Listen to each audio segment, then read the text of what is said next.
The terrorist suspected of orchestrating last week's attacks in Paris is dead. Officials confirmed today Abdelhamid Abbaoud was killed in Wednesday's bloody 7-hour police raid in Saint-Denis, a suburb north of Paris that was turned into a war zone.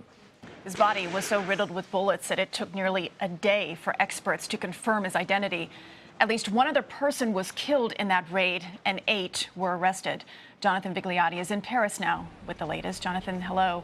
Can you tell us more about this raid that killed this suspected organizer, the head man who organized these attacks in Paris?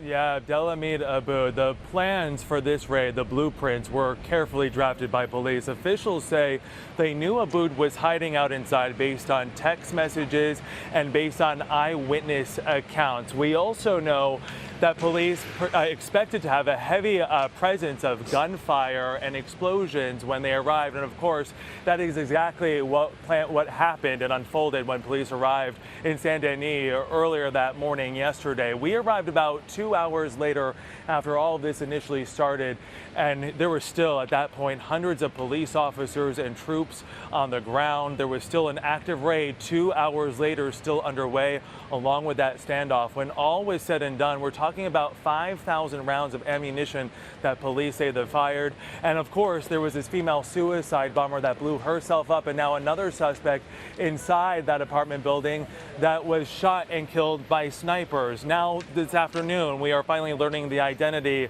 of that suspect. The prosecutor saying during a press conference that it was a fingerprint that led them to connect that body to that of the identity of Abbaoud. And we are learning about how he was killed. Police saying when they arrived inside of that apartment, they found his body riddled with bullets. We also know a little bit more about the suicide bomber. Police saying she was a cousin of Abbaoud's. We should point out 8 people were taken into custody during that raid. At this point, their identity, their connection, their possible connection to Friday's attacks at this point, still unclear as the investigation still very much fluid this evening. Jonathan Vigliotti in Paris with us. Thank you so much for that information and that update.